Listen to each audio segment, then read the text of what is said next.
Olá a todos, meu nome é Rogério Andalaft e eu sou instrutor dos cursos de suporte avançado e eu venho trazer para vocês, os que não tiveram oportunidade de acompanhar e os que querem revisar, as atualizações das diretrizes da American Heart Association para cursos de suporte avançado de vida em pediatria. Então a gente vai fazer uma revisão rápida sobre os principais aspectos, as principais mudanças. Eu vou deixar para vocês o link na descrição dos highlights e das principais atualizações que ocorreram nos últimos anos. Muito bem, então vamos aí aos destaques da diretriz da American Heart para suporte avançado de vida em pediatria. Bom, essa diretriz foi publicada ontem, né? Ela foi atualizada ontem. Os grupos que fazem suporte avançado participaram de uma série de reuniões para que a gente possa ter uma uniformidade dos cursos. Então vamos ver as principais atualizações, que são resumidas em 14 principais pontos. O ponto básico de todas as mudanças é que realmente se diferenciou as causas de paradas em bebês e crianças das causas de paradas no adulto. E viram que as crianças realmente têm causas muito diferentes de paradas, então precisam de ações específicas para que eles possam ter uma maior taxa de sobrevivência. As principais mudanças do suporte avançado. Os algoritmos se tornaram muito mais visuais. Né? Então é muito mais fácil agora definir a conduta para cada um dos tipos. Né? Outra mudança importante foi no aspecto da respiração. Então, quando a gente dava um suporte respiratório, um suporte ventilatório a uma criança que estava em insuficiência respiratória, a gente ventilava entre 12 e 20 vezes por minuto. E agora se observou que tanto para parada cardíaca quanto para paciente que estava em insuficiência respiratória, as ventilações deveriam ser entre 20 e 30 ventilações por minuto. Então essa é uma mudança importante nos algoritmos de suporte avançado. Uma outra mudança, que é a terceira mudança, está relacionada ao enfoque que se dá à intubação endotraqueal com cânulas com cuff, para que você possa garantir a melhor ventilação desses pacientes, minimizar os escapes e tudo isso. Então isso não ficava tão claro nas diretrizes anteriores e agora está muito mais marcado. A utilização da pressão cricoide para intubação, isso foi deixado de lado. É preferível não fazer, se possível, para que se evite lesão dessa estrutura. Uma outra mudança interessante é que se deixava meio em dúvida qual o momento que se fazia a epinefrina no paciente na parada cardíaca no ritmo não chocável. Então se colocava assim que se pega o acesso venoso. Mas esse acesso venoso tem que ser pego nos primeiros 5 minutos. Então a administração de epinefrina tem que ser feita o mais breve possível nos ritmos não chocáveis. De preferência nos primeiros 5 minutos. E aí a gente tem uma outra mudança na questão da recomendação do acesso venoso. Durante os últimos 5 anos, se tem falado muito na questão do acesso intraósseo. Hoje se deu uma preferência ao acesso o endovenoso, né, o endoflébico, o intravenoso. O que acontece? Qual que é a principal, eu acho, recomendação para a gente poder ter? Se eu tenho 2 pessoas e eu consigo pegar um acesso fácil, olha, tudo bem, o acesso endovenoso é preferencial. Agora, se eu não tenho um acesso fácil, aí sim o acesso intraósseo ele é preferencial. Mas assim se dá a preferência a se ter o acesso endovenoso. Né? E se eu tenho. E aí, já que eu estou agora ventilando, já tenho acesso venoso, estou comprimindo o paciente, como que eu monitorizo? Né? Em 2010 era somente no visual, ali pela profundidade, né? E depois, em 2015, se restringiu a profundidade. Se comprimia até o máximo de 6 centímetros. E a monitorização da qualidade era feita pela capnografia. Agora, a monitorização da qualidade pode ser feita preferencialmente pelo acesso intraarterial, para que a gente monitorize a pressão arterial invasiva durante a compressão, para que a gente possa analisar a qualidade da nossa compressão, combinada aos dados da capnografia.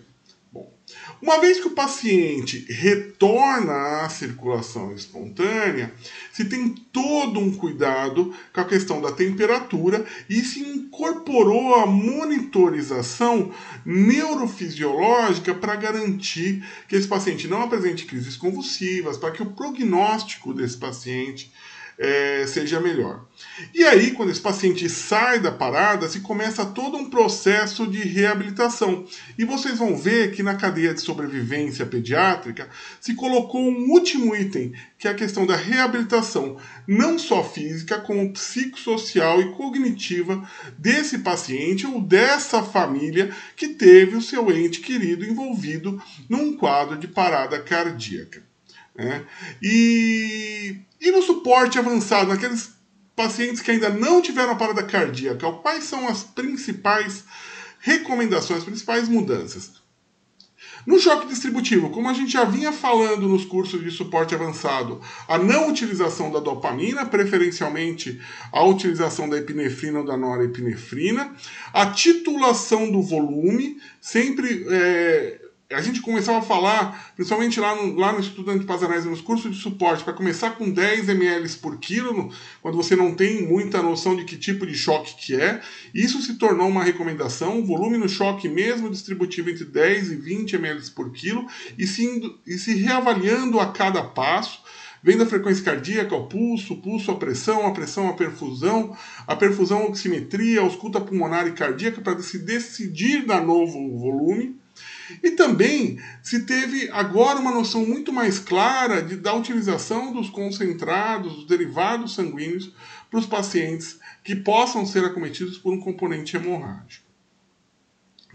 Nos Estados Unidos se tem uma preocupação muito grande com a questão dos opioides, né?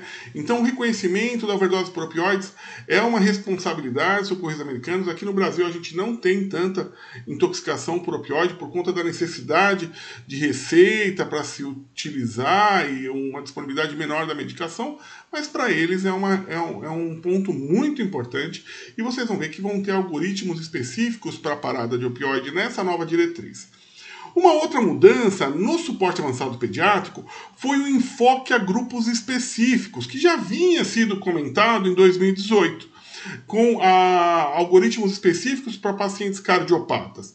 Então, naquele paciente portador de miocardite, bloqueios cardíacos, naquele paciente com alterações do segmento ST, com origem anômala do coronário, algum evento que possa ser de origem cardíaca, se dá muito enfoque à questão do suporte circulatório com mecânico, com uma biopump, ou eventualmente a ressuscitação chamada ressuscitação extracorpórea. Ela tem que ser sempre cogitado o mais precoce possível por um especialista.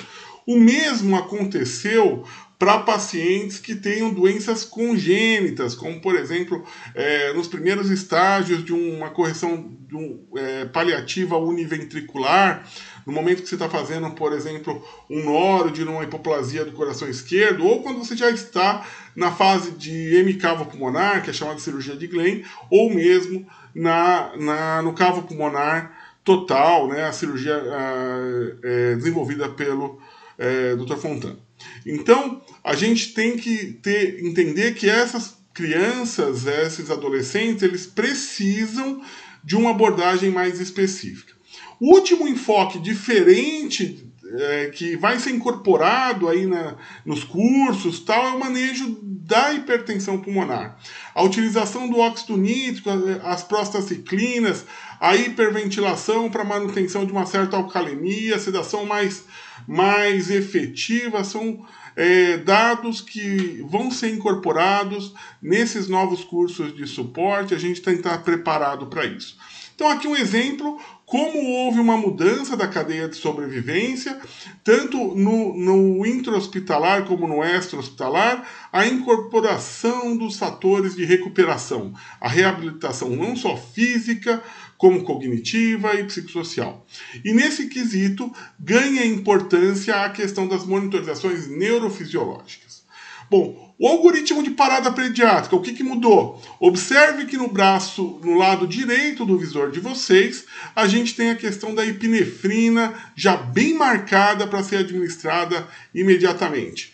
Enquanto nos ritmos chocáveis, ela é feita após o segundo choque, como a gente já vem falando. Outra coisa de mudança, intubação endotraqueal e começa a ventilar e massagens independentes. Isso a gente já sabia, mas quantas vezes eu ventilo? Eram 10 vezes por minuto e agora eu vou ventilar 20 a 30 vezes por minuto. Monitorização da qualidade de compressão, ou compressão arterial invasiva ou com capnografia, e dar preferência ao acesso IV do que o acesso IO. E o acesso IO fica restrito ao paciente que precisa, que não tem condição de um acesso endovenoso. No algoritmo de bradicardia, praticamente igual, não teve grandes mudanças. Única coisa, maior enfoque no uso do marca-passo. Então, a massagem com frequência cardíaca abaixo de 60 e comprometimento cardiopulmonar vai até que momento? Até o momento de eu ter uma causa reversível ou se chegar ao marca-passo transcutâneo. E também, neste algoritmo, se enfoca a necessidade de checagem de pulso a cada 2 minutos para detectar a mudança de uma bradicardia com repercussão para uma atividade elétrica sem pulso, onde aí o marca-passo não teria utilidade. A droga ainda continua sendo epinefrina, a primeira medicação a ser administrada, atropina só para reflexo vagal ou bloqueios primários, que são os bloqueios atrioventriculares segundo grau tipo 1, e sempre combatendo as possíveis causas, né? Hipotermia, hipóxia e medicações. Observe que isso é uma mudança nos algoritmos anteriores. Falava de todos os Hs e Ts, agora se fala especificamente nas causas principais que levam à bradicardia. Hipotermia, hipóxia e as intoxicações com o uso de alguns medicamentos cronotrópicos negativos, como beta-bloqueador, amidarona e outras possíveis intoxicações. Lembrando, nos algoritmos de taquicardia, qual que é a grande mudança? Nas taquicardias de QRS largo. Observe que agora as taquicardias de QRS largo monomórficas, taquicardias ventriculares, ele já colocou que é uma possível taquicardia ventricular, estável hemodinamicamente, ela recebe adenosina, porque a gente tem as taquicardias ventriculares adenosina sensíveis. Então se faz o teste com adenosina e se chama o especialista.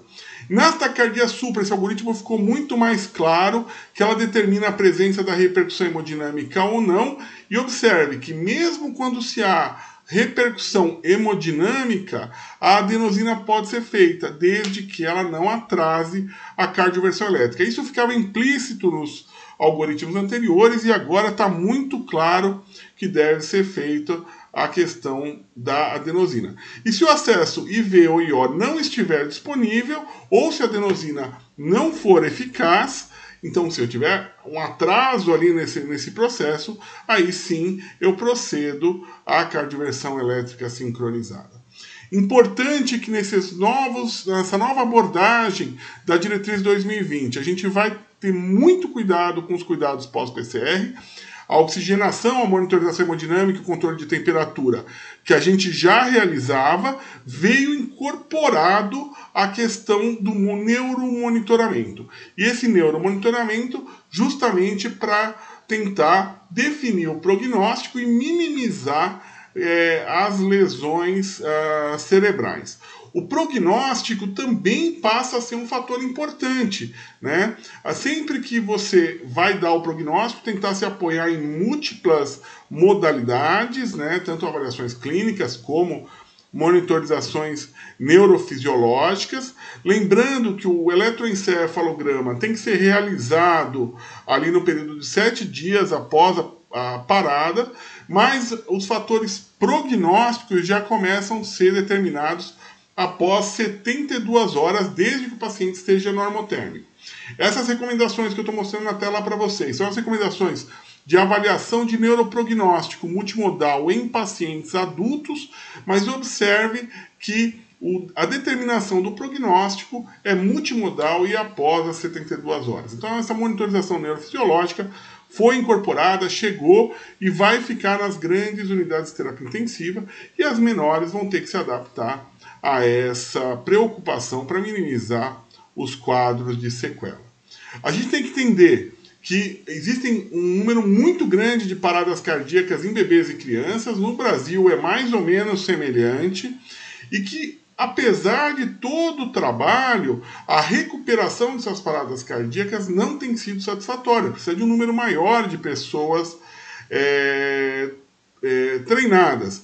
E a gente sabe que há um número crescente de evidências pediátricas que corroboram que as recomendações de crianças sejam diferentes aí das recomendações dos adultos. Lembrando que os americanos têm uma preocupação muito grande com a questão do opioide, porque eles têm uma epidemia de opioide. Observe que isso no adolescente ganha volume, então no adolescente isso ganha volume comparado àquelas crianças, e no Brasil isso provavelmente vai se tornar uma tendência aí nos próximos anos. Aqui só reforçando, em última análise, as abordagens para pacientes com cardiopatia congênita, tanto em fase pré-operatória como pós-operatória. Lembrando, monitorização da cirurgia, principalmente se você estiver frente a um paciente portador de um Blay, ou numa fase inicial, né, o Norud e o Blay-Talsk, eu posso fazer a monitorização direta da questão hemodinâmica ali pela cateterização da cava superior. Lembrando que os pacientes que tenham shunt restritivo, eventualmente, eu vou precisar tomar todos os cuidados para manter a oxigenação, então restringir, manter o canal aberto, diminuir a ventilação para aumentar a pressão pulmonar, e isso aumentar a minha perfusão coronária. São os cuidados que a gente já toma na fase pré-operatória do paciente portador de uma hipoplasia do coração esquerdo, por exemplo. Sempre que você tiver alterações, pacientes que tenham obstruções conhecidas, né, eu vou tentar usar drogas vasoativas, heparinizar para manter esse shunt eventualmente pérvio, e sempre tentar a intervenção ou por catéter ou hemodinâmica o mais breve possível para evitar que esse paciente tenha eventualmente alguma parada.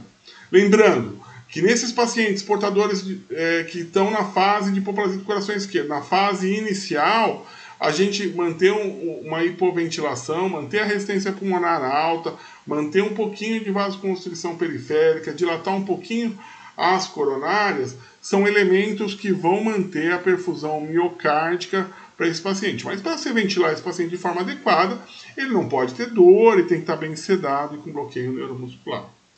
Lembrando que todas essas situações, todos esses elementos são um avanço em relação às diretrizes de 2010 e 2015, onde a descrição era muito geral do que se precisava fazer. O mesmo se deu de recomendações quanto a fases mais evolutivas, principalmente no tratamento da hipoplasia do coração esquerdo ou de outras correções de padrão univentricular, tanto com M cavo pulmonar como cavo pulmonar total. E aí se tem recomendações específicas para se manter a questão do fluxo pulmonar, a resistência vascular pulmonar baixa, para que o retorno venoso seja favorecido e que esse paciente consiga emitir um débito sistêmico e fazer a perfusão coronariana. Essas recomendações são mais específicas e elas podem ser bem visualizadas nas recomendações que tiveram na diretriz lá de 2018. Então vocês podem procurar no site da ARRA, a gente tem essas informações. Lembrando que é um número crescente de pacientes vem sendo operados, esses pacientes estão vivendo no nosso meio e são os mais propícios a eventos de parada cardíaca, até com uma criança de coração estruturalmente normal. Como eu já disse, na hipertensão pulmonar também os cuidados são os mesmos, né? Eu posso utilizar cuidados específicos como oxigênio inalatório, óxido nítrico inalatório, a gente fazendo prostaciclina, tudo para tentar diminuir a pressão pulmonar e melhorar a insuficiência cardíaca do lado direito. Isso é um avanço imenso em relação às recomendações de 2010. Observe que só era uma coisa muito geral, né, para pacientes pediátricos, com alto risco de hipertensão pulmonar, analgésico, sedativo, não se tinha uma determinação muito clara. E com essas novas recomendações de 2018, a gente tem isso bem determinado. É importante lembrar que oxigenar o paciente de forma adequada, utilizar vasodilatadores pulmonares, manter uma certa alcalemia, pode ajudar esses pacientes a melhorarem o débito cardíaco e, consequentemente, evoluírem menos para a parada cardíaca. Então, esses foram os destaques principais, o que mudou das diretrizes 2020 em relação às diretrizes 2015 e 2010 da American Heart. Espero que vocês aproveitem os cursos de suporte para que possam melhorar a sistematização do atendimento de vocês, e gostaria de convidar vocês aos nossos cursos para tratamento de arritmias cardíacas na emergência, discussão de caso, a gente aborda algumas coisas nas paradas. Vocês podem observar, acessar o nosso site sebram.eadbox.com pelo QR Code aqui no canto da página, ou acessando diretamente pelo browser do seu celular ou do seu computador. Foi um prazer estar aqui com vocês. Convido mais uma vez vocês aos cursos da Sebram, como o de arritmias cardíacas na prática pediátrica da emergência ou consultório, onde a gente vai poder discutir todos esses aspectos. Muito obrigado, até a próxima, se Deus quiser.